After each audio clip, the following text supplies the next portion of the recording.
E aí, estudioso? A aula de hoje vai ser sobre civilização romana. E se ligue, porque eu dividi a aula em 3 momentos para ela não ficar muito longa e facilitar para você assistir. A aula voltada para o ensino básico. Então vai ser massa você que vai fazer uma prova. E se ligue, Roma é um elemento muito importante da gente estudar para as nossas provas do colégio. Principalmente a galera que faz aí primeira série. Então, se liga na aula e vamos para a primeira parte de civilização romana.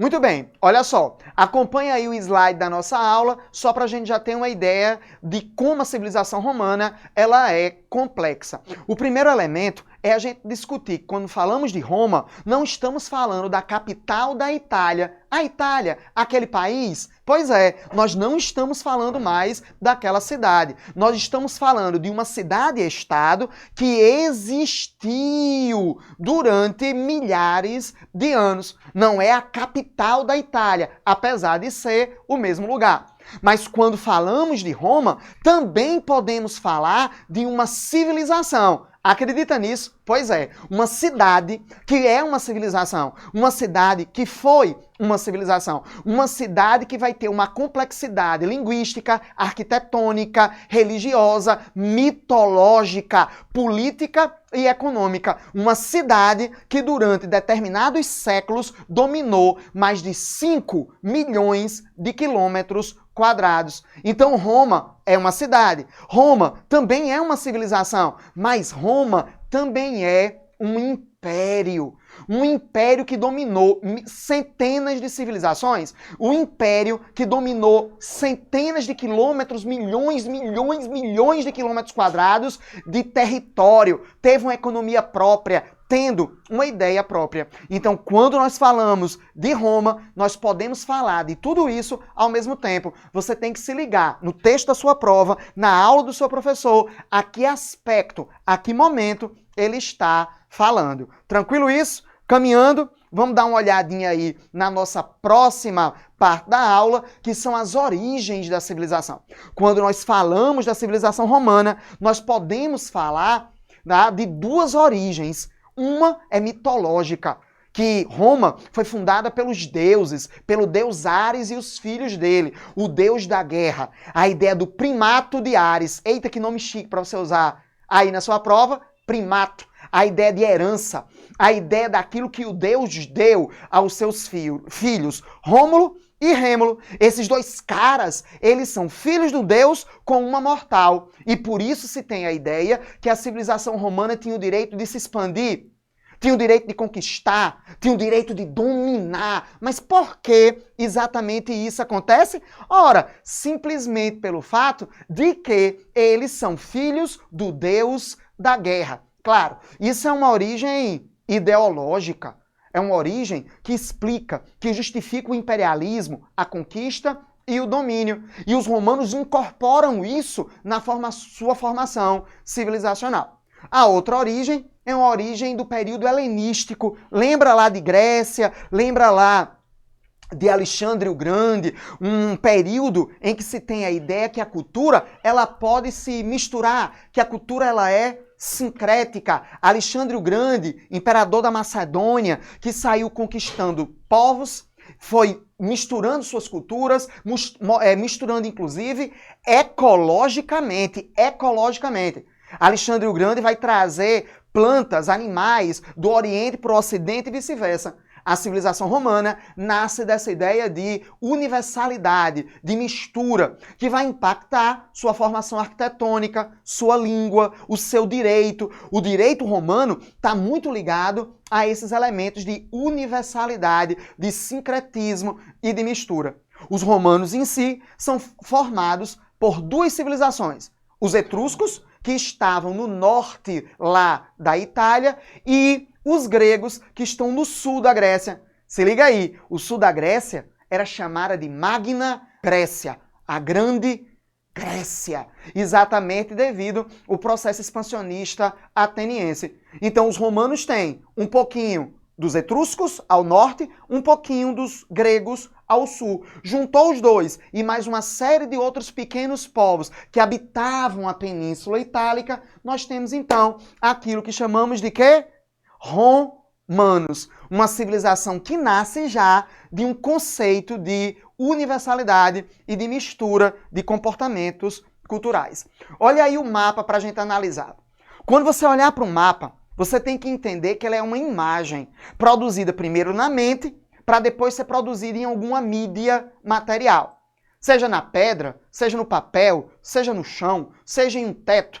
O mapa é um discurso político. O mapa é uma narrativa imagética que tem o controle do espaço. Olha aí, geografia, sociologia, filosofia, história, tudo misturado. O que vocês estão vendo aí agora comigo é exatamente a Península Itálica e o Mar Mediterrâneo. É aí que nasce a civilização romana. É no Mediterrâneo. É na ideia de conquista desse território. Território? Sim. A palavra território, quando o professor usar ou quando você usar, é um espaço construído a partir da ideia de poder. A ideia de conquista, a ideia de representação de relações de poder que formam essa espacialidade. No caso, o mar Mediterrâneo foi o Mare Nostrum, em italiano, ou melhor, em latim, que é a língua que os romanos falavam. Toda aquela ideia que é o espaço de conquista, é o espaço econômico, é o espaço da visibilidade da civilização romana, toda aquela ideia da conquista. Então, o que vocês estão vendo aí é o mapa que representa o espaço em que se originou a civilização romana. Tranquilo isso? Outra coisa importante, olha aí essa outra imagem para a gente ver a Roma antiga. Claro, essa imagem é uma fotografia atual, que mostra aí vários prédios construídos no decorrer de mais de 3.000 anos. Acredite, lá atrás você está vendo o parlamento italiano que foi construído no final do século XIX e início do século XX. Mais um pouquinho na frente dele, vocês estão vendo uma igreja que está associada ao Renascimento, à estética renascentista. E aqui no primeiro plano, vocês têm o quê? Toda a ideia da Roma antiga, dos Césares, de Otávio Augusto, a Roma imperial, a Roma do século I. É massa, né? Quando a gente olha aqui a imagem e você consegue ver vários tempos ao mesmo tempo, como você consegue ver concomitantemente vários estilos arquitetônicos, várias estéticas que estão associadas a um discurso político, a um discurso cultural, a um discurso ideológico que é composto na arquitetura, na maneira de pensar a cidade, na maneira de pensar as fachadas dos prédios e a estrutura interna, a locomoção das pessoas, os hábitos, aquilo que as pessoas fazem ou deixam de fazer dentro desses prédios, constitui também um elemento político e ideológico associado à arquitetura. O que nós estamos vendo é uma teia de tempos. O que vocês estão vendo, o que eu estou mostrando, o que nós estamos vendo aqui é a Roma dentro de uma perspectiva política, ideológica, que a arquitetura materializa. Então, quando olhar isso, lembre, um prédio nunca é apenas um prédio. Tranquilo? Quando a gente fala agora das fases políticas romanas, nós estamos falando de um momento da civilização, que está dividida em 3 fases. A primeira, monarquia. Era a época dos reis romanos. Depois, o período da república. E, finalmente, o período do império. Cuidado, que essas expressões servem para dividir a história política romana. Não confunda isso com o que os gregos chamavam de república, ou o que nós hoje chamamos de república, ou até os iluministas chamavam de república.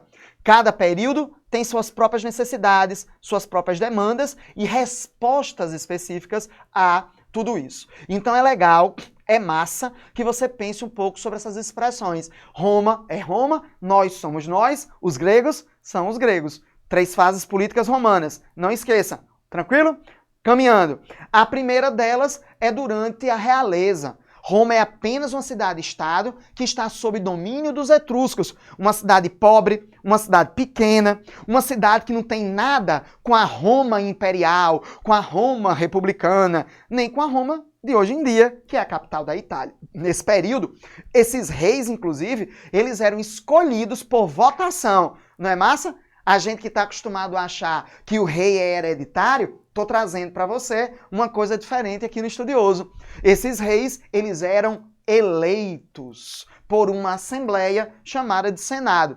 Estavam sob o domínio dos etruscos, que nesse período era uma civilização importante no norte da Itália. Os romanos herdaram dos etruscos os jogos dos gladiadores, a capacidade de construção em arco, como o Coliseu, aquele prédio onde você tem os gladiadores que lutavam lá no século I da era cristã. Ele é todo feito de arcos. Pronto, lá nas aulas na frente a gente vai ver isso.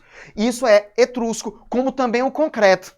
Acredita? O concreto. Os etruscos inventaram uma mistura de água com massa vulcânica e pedras quebradas, no caso granitos. E aí eles criam a primeira forma de concreto, a primeira argamassa que vai prender as pedras, as colunas. Por isso que as construções romanas também eram tão sólidas. Essa é uma grande importância que os etruscos deram ao povo romano. Nesse período, os romanos vão viver basicamente de uma agricultura. A base da economia era uma agricultura que sustentava a própria cidade. Esses romanos eles vão plantar nos arredores da cidade. E só uma dica, tá?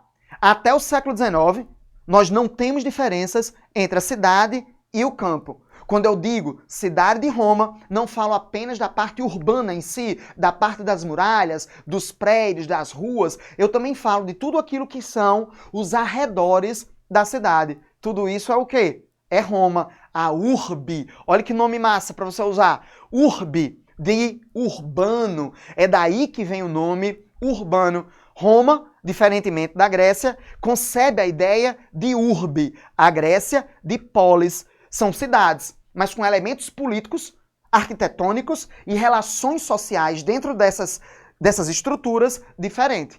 Cuidado! Tudo é cidade, mas a polis é um conceito próprio. A urbe é um conceito próprio. Então, quando nós falamos sobre o período da monarquia ou período da realeza, estou falando dos reis, escolhidos pelos etruscos.